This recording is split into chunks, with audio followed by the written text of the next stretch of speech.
Если вы когда-либо мечтали о побеге из Таркова прямо в своем смартфоне, да еще и бесплатно, китайский гигант Tencent воплощает эти мечты в жизнь. Dark Arena, или же Dark Zone, или Dark Area, да они вообще определятся с названием. Разработчики позиционируют игру как ультимативно-хардкорный шутер с ранее невиданной широтой кастомизации оружия и персонажа, удивительным микроменеджментом и новым взглядом на выживание. Но по сути вся игра является откровенной копией побега из Таркова. На сегодняшний день Dark Zone находится в ранней бете, поэтому данный ролик будет не сколько обзором, сколько мнением о появлении такого проекта в целом. Выход клона EFT вполне ожидаемое событие, только вот никто и предположить не мог, что это сделают китайцы, да еще и для мобильных устройств. Пока западный рынок только прощупывает почву, понемногу расширяя кастомизацию оружия или добавляя похожие на Тарков режимы, восточные партнеры бесцеремонно скопировали фактически всю игру и каждый ее аспект, начиная достоверно повторенными анимациями оружия, иконками предметов и системой здоровья, продолжая элементами интерфейса, менеджментом инвентаря и кастомизацией. На своих экранах вы видите прямое сравнение анимаций доставания и проверки магазина Glock 17, АК-74Н и АКС-74У.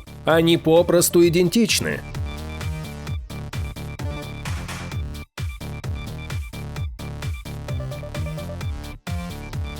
Кастомизация тоже подражает побегу из Таркова, хоть и упрощена ввиду специфики управления на смартфонах. Тоже и с микроменеджментом. Тетрис, который так привычен игрокам Таркова, никуда не делся. Процесс экипировки персонажа разгрузочным жилетом и рюкзаком, бронежилетом и шлемом, зарядка магазинов патронами, лечение, еда и питье присутствуют в полном объеме. Процесс обыска противников и тайников будет занимать время, при этом интерфейс останется все таким же знакомым. И даже управление персонажем было адаптировано под смартфоны. Довольно много продвинутых настроек по типу высоты приседа или скорости ходьбы пошли под нож, но остались наклоны и смена положения тела, а также реализовали усталость рук и ног отдельно друг от друга.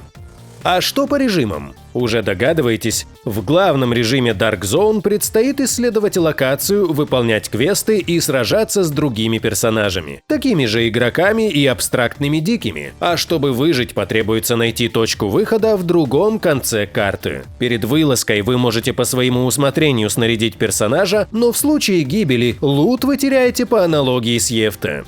Второй режим является собой репродукцию игры за дикого, когда вы появляетесь со случайным набором экипировки и сохраняете нейтралитет с такими же скитальцами, как и вы сами. Можно сказать, единственное существенное отличие Dark Zone от Таркова состоит в адаптации под китайский рынок, что подразумевает сниженную визуализацию насилия. Ни крови, ни мертвых персонажей вы не найдете. Вместо них тут же будут появляться ящики с лутом. Да и в целом игра более дружелюбна ввиду прицела на широкую аудиторию.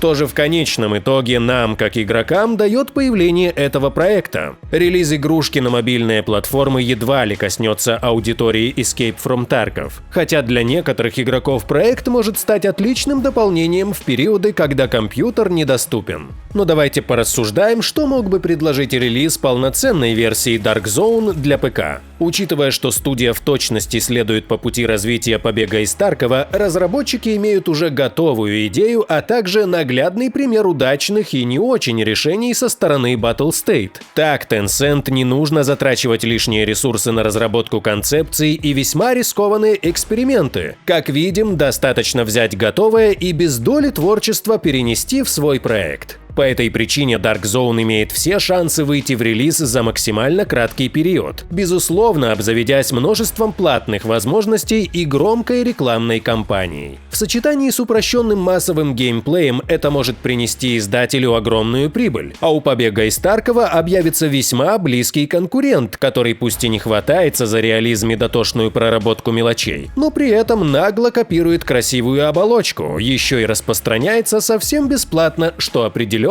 может привлечь фри-то-плей аудиторию.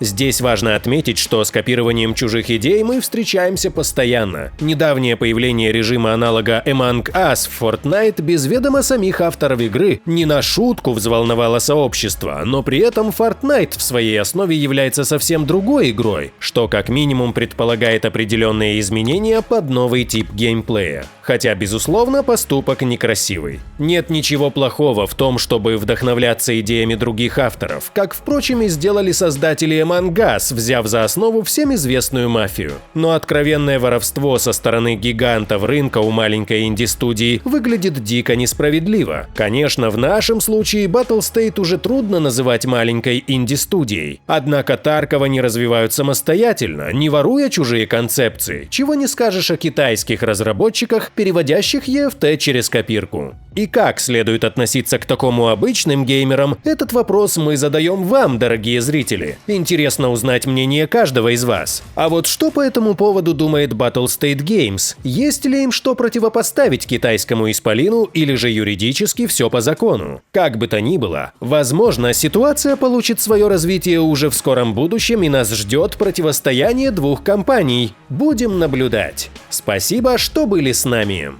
Также спасибо зрителю Кисочка за донат и YouTube-спонсорам Earl Grey, канал Глины, Михаил Панков, Садом, Игорь Дусаев, Speedwagon, Demolition Cove и Ave Dominus Nox, Эхо, Итальянская сосиска и Данте. Увидимся!